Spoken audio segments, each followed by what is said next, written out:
Good morning.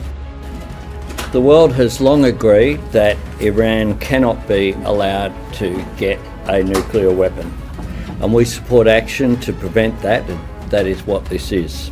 The US action was directed at specific sites central to Iran's nuclear program. We don't want escalation and a full-scale war. We continue to call for dialogue and for diplomacy. As I've said for many days now, we are deeply concerned about any escalation in the region, and we want to see diplomacy, dialogue and de-escalation.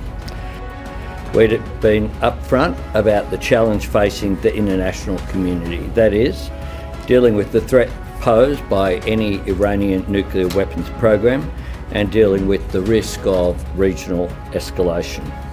And that's why Australia called upon Iran to come to the table and abandon any nuclear weapons program. Iran didn't come to the table just as it has repeatedly failed to comply with its international obligations.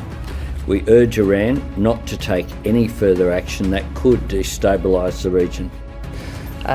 That was a difficult decision to make. We've had to do it previously. Previous government had to do it in Kyiv and in other parts of the world. It occurs from time to time.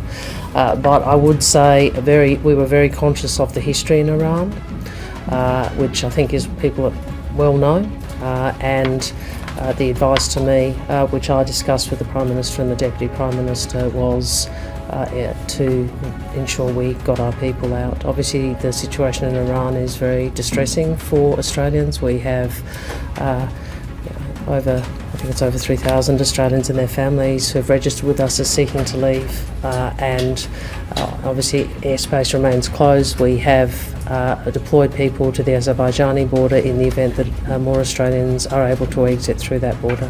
Just here. Well, the information has been clear that Iran has sought to increase the grade, which had been, there's no other explanation for it to reach 60 other than engaging in a program that wasn't about civilian nuclear power. And that was clear. It was also very clear over a period of time, and as early as a week ago, of course, at the G7, when President Trump left the G7, made it clear that Iran had an opportunity to comply. They chose not to, and there have been consequences of